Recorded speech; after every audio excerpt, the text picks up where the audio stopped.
Is this thing working? How's it going? It's going great. Ain't it? Yes. Welcome to this edition of Wednesday's show. We're going on 2 weeks. Yay. 2 weeks of every day. Yep. That's our new schedule now. Monday through Friday. Our show pops at 2 p.m., so be sure to be looking for us. Yay. Yep. We're here to encourage our listeners because we want you to be informed and become engaged. That's right. Rise up. That's becoming our mantra.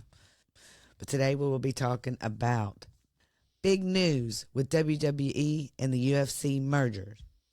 Trump wins New Hampshire. Then a Texas man was convicted and sentenced for murder of 2 dentists.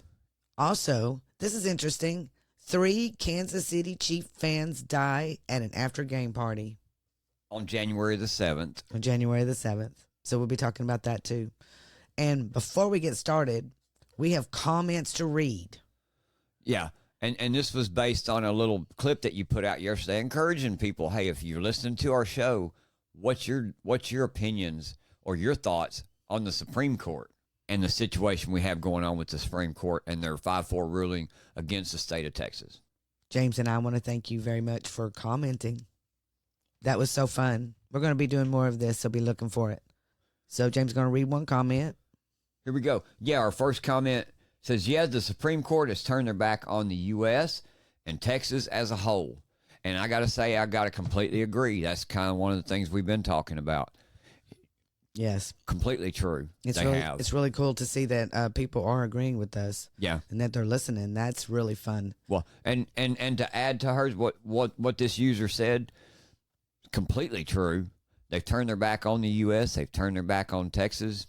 And in my opinion, and truth from what I've seen go on, now we can say that the U.S. Supreme Court is openly aiding and abetting the facilitating of illegal border crossers and the facilitating of human smuggling.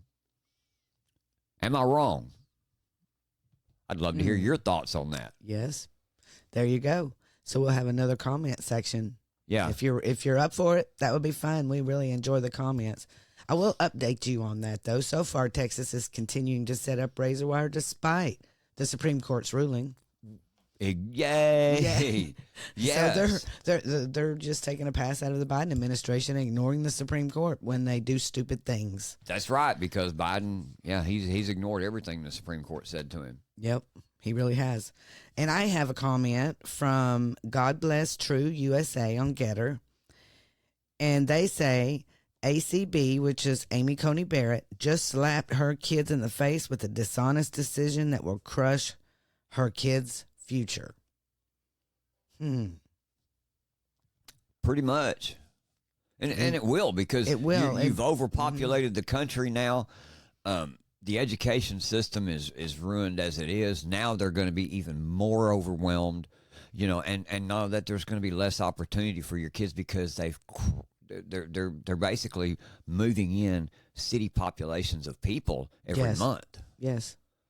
But her kids, I don't know, that maybe they go to private school, and then they're not. You talking about ACBs? Yeah. Yeah, maybe. So I wonder about this sometimes, if maybe they don't really see outside the box. They're disconnected. They're disconnected with the American people. And I want to thank God Bless True USA for this, because it really is broad and it really does affect all of our children. So thanks everybody for participating. We had a good time with this. Yep. But guess what? Y'all know, last night, Trump wins New Hampshire. Are you surprised? Not at all. Not at all. He was funny last night. So I'm going to read you a few of his True Social posts. If you don't have True Social and you want to follow President Trump, please download True Social and follow him, because he's funny. He'll keep you laughing, and then you'll end up voting for him. So anyway, he said Nikki came in last, not second. That was his first post. And she did. And she did.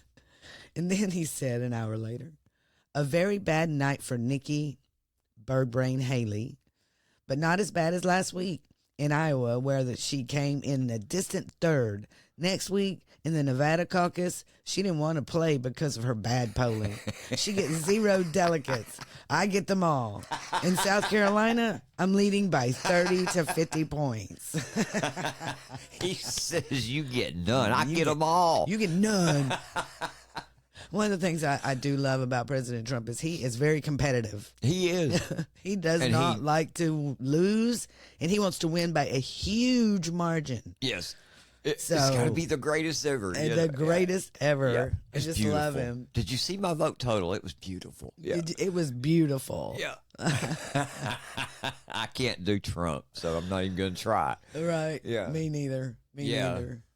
And then, let's read another one because he's entertaining. Okay, here's one that was an hour after that. I don't need any advice from Rhino Kayleigh McEnany on Fox. Just had a giant victory over a badly failing candidate, Bird Brain, and she's telling me what I can do better. Save your advice for Nikki, he said.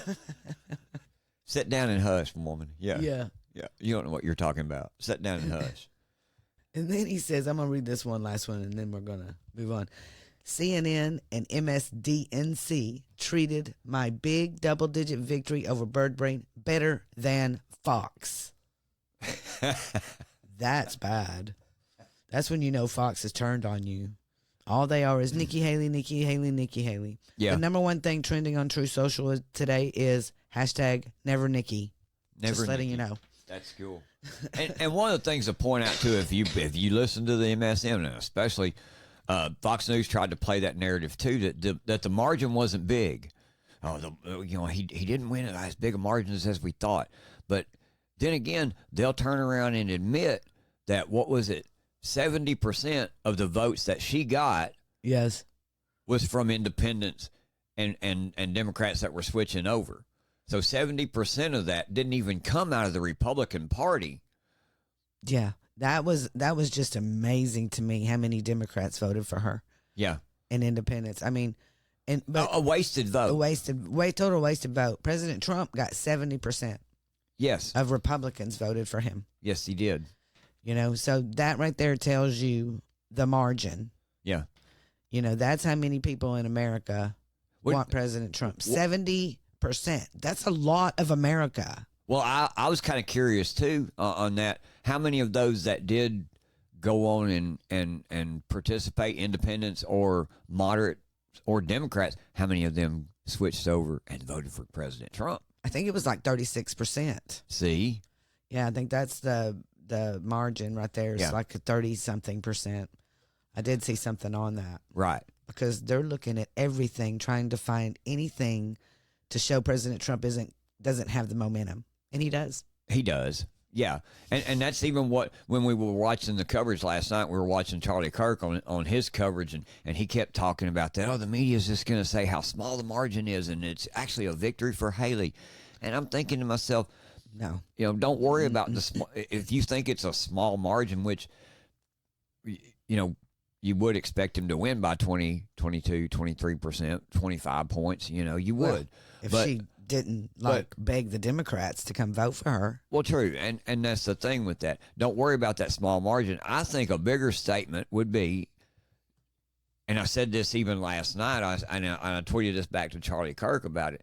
I said, a bigger statement would be, is go on and take her into South Carolina to that primary there and spank her over there. And then tell her, you need to go away. You can't even win your own state. Your own state don't even support you. I know. And he's up by 50 points in South Carolina anyway? Anywhere from 30 to 50, depending on the poll that comes out. And really, if that's a CNN poll at 30, that's still a lot. It is, yeah, even at 30. And in South Carolina, if she don't win South Carolina, she should just drop out. But she's so into going to, she said she's staying, ain't she? Yeah. She says she's staying. We'll see. All she's doing is taking up money. Right. That we need to win in the general election. Oh, and we wanted to mention this before we moved on. Ronna McDaniel came out and endorsed President Trump. So it's over for Nikki Haley. Pretty much, yeah. Yeah. And we're moving on to Nevada. So their primary is a caucus. Yes. So it's February 7th or Yes. 8th. February It's the 8th. February the 8th. It's the 8th, and the actual primary election is the 6th. So you want to caucus 2 days after the primary. It doesn't matter. You need to go caucus on February 8th for President Trump in Nevada. That's the important one. That's the important one. Yes. So there we go. Also, now we're going to move on to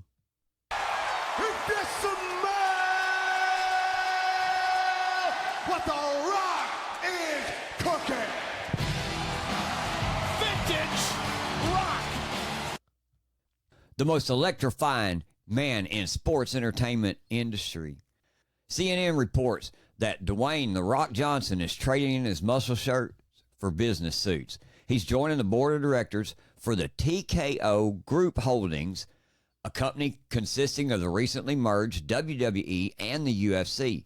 And they also announced Tuesday that they're partnering with Netflix, which next year will become the exclusive home of WWE Raw. wow. Yeah. That's big right there with Netflix. Yes, Man, it is. that really sucks because I was going to get rid of Netflix. You can't get rid of wrestling. Man. But congratulations to The Rock. And this the article goes on here to say Johnson, a former WWE wrestler who has become one of Hollywood's most marketable and well-known stars, is joining the board effective immediately. He also secures full ownership of his stage name, The Rock, as part of the deal. They said in a regulatory filing on Tuesday that it will pay Johnson $30 million in stock awards to promote the brand as part of his new deal. The awards will vest over the course of 2024 and 2025. Johnson also said that his crazy life has come in full circle and that he's very motivated to help continue the globally expanded TKO, WWE, and UFC businesses as the worldwide leaders in sports and entertainment. Oh, what I thought was cool, he said right here, I've been there, I'm still there, and this is for them. That's right. For those people that showed up every day. You know, and he comes from a long, a family of wrestlers. His grandfather, his father. That's where he got the name from. Is The Rock from his dad. From his dad and his grandpa, Farmer Rocky Johnson. Mm-hmm. The former Rocky Johnson, who was also a champion. Famer. It says on here, Famer. Hall of Famer. Hall of Famer. Yes, he is. Rocky Johnson. He was the first black champion in WWE history, alongside partner Tony Atlas, according to the WWE. That's pretty interesting. I'm very proud of him. I'm very proud for him. He's worked really hard to get this. Yeah, and one of the things that he talked about, he had an interview with Will Cain this morning on Fox News, and one of the things that he talked about was his successes and his failures. And, man, if you look back at The Rock, at Dwayne Johnson, and I followed his career because I was a big WWF fan. I was a big Raw is War fan, man. It was on. And you begin to see him there. You know, he came into the WWF with, the Nation of Domination, and for a while he had to play the heel. And, honestly, man, even playing the heel, everybody loved him. Even if you really didn't, you weren't on his side, you loved to see him come out every night with the Nation of Domination because Rocky Sucks become one of the biggest cheers, and man, that went on for a long time. But the crowd loved him, and he fed off of all that. We watched a show about him and his start. Yeah. And they talked about how at first he was put to be the heel so he could be thrown out. They didn't want him. Right. At the time, but he made it. Yeah. Into. That's what I'm saying. He did it, and that's what's great is he started from the bottom. Yeah. Well, all of them do. Yeah. All of them do. It was pretty cool. All of them do. And his success in the WWE was phenomenal, and he rose, and I mean, he was a big star. I mean, within 3 years, he was larger than life. And at the time, man, he was in there with Stone Cold and Triple H and God, Mankind and Undertaker and Jericho and the Hardy Boys. And man, the Attitude Era was just awesome, man. But he talked about that. He talked about his successes and his failures. Get back to what I was originally going to say was he talked about that. And one of the things that he said really cool in there was one of the failures that he had was everything that he thought at the beginning, his goals were NFL. because he believed that getting into the NFL would be his ticket to be able to take care of his family and to buy his mom and dad a house and to do these things, because the life of a wrestler before the WWE become a big global juggernaut like it is, before that point, wrestling was pretty much local, on the local levels. Right, and you didn't make a lot of money. And you didn't make a lot of money, no. And so he wanted to get into the NFL, and he took his shot at it, and injuries, kind of kept him back. I think he went to the CFL for just a little bit, and a knee injury just kind of kept him from becoming what he needed or he wanted to do. He wanted to succeed, and that knee injury kept him from that. And he said that in there, that not making it to the NFL turned out to be the best thing that never happened to me. He said, and I thought that was a really cool perspective, is to look back at the things in your own life and see where you're at today and look back at those failures, not in a negative light, but look at them in a positive light, because it brings you to where you are today. And I thought that was pretty cool. Yeah. That was very cool. Yep. Much congratulations to Dewayne Johnson, and more. We're going to watch your career like we always have. And we're wishing you good success. success. We wish you good success with this. Yeah. Let's move on from some wrestling entertainment to some wrestling that went on in a dentist office and escalated pretty badly. Here's a story that we found this morning, sitting here looking around on the internet, and it's a story about a 42-year-old man in Texas who's going to spend the rest of his life behind bars after he admitted to gunning down 2 dentists in a fit of rage 2 years ago in Smith County in Texas. There was an investigation, and it revealed that Smith was a patient at the clinic. He reportedly became angry at clinic staff and retreated to his pickup located in the parking lot. He then returned and entered into the lobby, where he was met by clinic personnel, witness said. This is an article from WSAZ number 3 in Texas. Smith had a handgun and ultimately shot the 2 doctors who were working inside the businesses, according to the sheriff's offices. Yeah, Smith, who's been described as a difficult patient by the victim's colleagues at the Affordable Dentures and Implants, he pleaded guilty to the 1 count of capital murder of multiple persons on Monday, the same day his jury trial was to begin. District Attorney Jacob Putman said in a statement following the sentencing hearing, he said the victims have waited a long time for this day. The defendant pled to capital murder, and he will never be released from prison. We're thankful for the hard work of the Smith County Sheriff's Office and prosecutors Noah Coltman and Zach Gilmore. So he went in and pled guilty. Here's a story behind this. As previously reported by Law and Crime, Smith, on March 16th of 2022, was at the clinic to have some work done on his dentures when things took a grisly turn. One of the nurses told investigators that Smith was not happy with how they were doing the procedure and repeatedly tried to tell the staff what to do. The nurse also noted that Smith had always been a difficult patient. After hearing complaints from the nursing staff, Dr. Burrows, one of the dentists there, intervened and told Smith that he was no longer going to be a patient of theirs because of the repeated problematic interactions with the staff, police wrote in an affidavit. An angry Smith then attempted to take back his dentures and pushed Dr. Burrows to the floor, the nurse told police. Wow. Yeah, Smith then exited the practice, went to his truck for a brief moment before turning around and walking very fast back toward the office. Dr. Burrows and Dr. Sinclair tried to lock the door, but Smith forced his way inside, again knocking Dr. Burrows to the floor. Dr. Sinclair attempted to grab the 230-pound Smith with a bear hug from behind, and the two struggled briefly until Smith drew a handgun and shot both dentists multiple times. Numerous people were inside the dental office at the time of the shooting, the affidavit stated. Witnesses said Smith fired about 5 shots at the 2 doctors. After shooting both men, he pointed the gun at a nurse and demanded she open the door that would give him access to the patient rooms. He was fixing to go even crazier, I guess. Police said that the nurse refused to unlock the door while pleading for her life. Smith then left the business without firing any additional shots. Wow. Wow, he just turned around and left. He probably all of a sudden went, oh no, what the heck just happened? Oh, yeah, his mind was probably blown at that point. Wow. Yeah. I'm But just anyway, so blown away by this. Yeah. And so he pled guilty. Prosecutors said they wouldn't seek the death penalty since he pled guilty. And he's going behind bars for life. This is where he needs to be, because he's already been known as a problem patient. You can tell that he's pretty quick-tempered, and he doesn't think rational. I just hate to see that it come that way. Yeah, me too. Me too. These families they said that on here that they're very glad to have the closure of this case. Prayers for the family. But then we got one more. We have to talk about what came out this morning. The Kansas City Chief fans. That's where we're going next. What's happening now is police are looking into the mysterious deaths of 3 Kansas City Chief fans who went to a home to watch a playoff game against the Los Angeles Chargers and never returned home. Yeah, it was actually the last season. It was a season ending.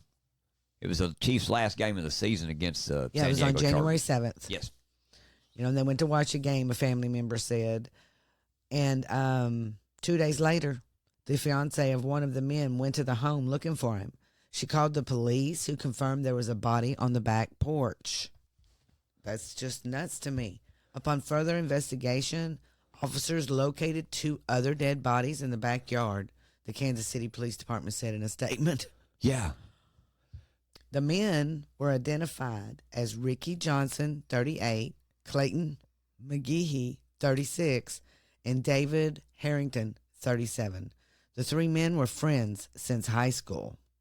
Stephanie Walling, who they're talking to, she's Johnson's niece, Ricky Johnson's niece. She was not familiar with the resident of the home where the men were watching the game until the bodies were found in the backyard on January 9th. And the resident's name is Jordan Willis. And they all went to his house to watch a football game on January 7th, and none of them returned home.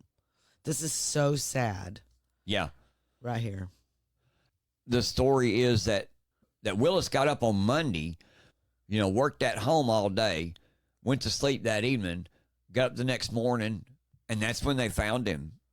When the families were frantically searching for their loved ones, Willis was unreachable and claimed he was unaware that his friends were missing. He claims he was asleep with headphones on and a loud fan running, so he didn't hear his friends knocking at his door.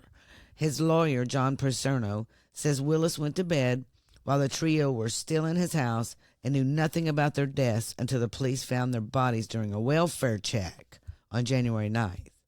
The police have not arrested Willis and said it is 100% not currently being treated as a homicide, with the autopsy results on the 3 bodies still pending. Man, the families are furious because, this happened, 2 weeks ago? Yes. And still nothing on the case. But if they've decided that this isn't a homicide and it was, just an accident, what are they going to do? But they believe that there are major inconsistencies in the story. Yeah. Nobody believes the stories. Jennifer Marquez, Harrington's mother, said none of his friends, none of his family, nobody believes it. Everybody is furious. And I have to kind of agree. Three men outside. Yes. And they all pass away in the same manner. They just stand out there and freeze to death. I don't get that. Why couldn't they leave? Why couldn't they call Uber? Well, why couldn't they walk around to the front door and knock on the house? Why couldn't they leave the backyard? Right. Why couldn't they break a window to get in? Well, why couldn't they walk anywhere to go to a store or next door neighbor or something? Yes. Anything. But here's an interesting thing, too, and I seen this just a few minutes ago before we got started here. The New York Post reports this, and this was about an hour ago by Olivia Land of the New York Post, a mystery over a 5th friend at the Chiefs gathering where the 3 were found frozen to death. Whoa. So there was a 5th person there at the party also. This is what the article reads. A 5th friend has come forward claiming he was present at the Kansas City Chiefs watch party that resulted in the 3 men freezing to death in their friend's backyard. And he has revealed new details about the trio's final hour. The 5th person, who's not been named publicly, has joined the group which included the three, Mr. Harrington, Mr. Johnson, and Mr. McGinney, at Jordan Willis's Kansas City rental home on January 7th to watch the game. The man told the news outlet that when he left the home, Willis and his three other friends were still awake. He also stressed that he was not the last person to see Harrington, Johnson, and McGinney alive before they froze to death in Willis's yard and went unnoticed for 2 days. He arrived at their house about 7 p.m. and he said he left around midnight. And his version says that the three men's bodies that were found on the night of January the 9th, which would be Tuesday night after the game, after watching the game, his lawyer says that when his client left, the four other men were up watching Jeopardy, indicating that the three victims were still alive in the house in the early hours of Monday. Because he said he left midnight. Yeah. So they were up and watching Jeopardy when he left. At midnight. Yeah, at midnight Monday morning, early Monday morning, in the early hours of Monday. So, yeah, they were still up and alive. This was after the game. And so his lawyer's version of these events contradicts Mr. Willis's lawyer's statement, which insisted that Willis saw his four friends out at the end of the night and then went to sleep on his couch. So now we've got one guy saying, hey, man, they were still watching Jeopardy. They were all up when watching Jeopardy. And I don't see how that really contradicts Mr. Willis's statement that the four friends, he's seen them out at the end of the night and he went to sleep on the couch. Well, maybe that one left on his own at midnight and then those followed. But you just don't know. It's all, until we hear from him. No one says if there was an argument or if there was, something going on besides watching Jeopardy. Did they fight over a Jeopardy question? I don't know. I don't know, but it seems fishy to me. I'm sorry. I'm sitting over here thinking, what the heck? Because it seems fishy. The whole thing does. The whole thing seems fishy. Yeah. So we should be keeping an eye on that. Because like I say, cool. he said that he worked from his home all day Monday, and then went to sleep Tuesday night. Or went to sleep Monday night and woke up Tuesday morning. Yeah. And then people are knocking on his door like, what is going on? Yeah, where are these people? Where are these Welfare people? check, policemen. Yeah. So he spent the entire day and never looked out in his backyard and noticed, hey, man, there's three frozen bodies out in my yard. Or hadn't even talked to the people that came over and partied with you. Yeah. Since then. Anyway, there's things to think about. Is this thing working? Rise up. Well, hey, everybody, that's it for today. Thanks for listening, and I hope you've enjoyed the show. Hope you've learned some things about what's going on around us in the nation and in your communities.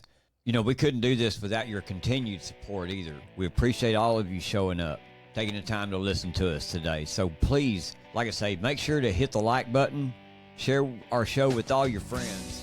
We'll see you next time on Is This Thing Working? And as always, I'm James. And that's my lovely co-host over there, Denise. And we'll see you next time. We're out.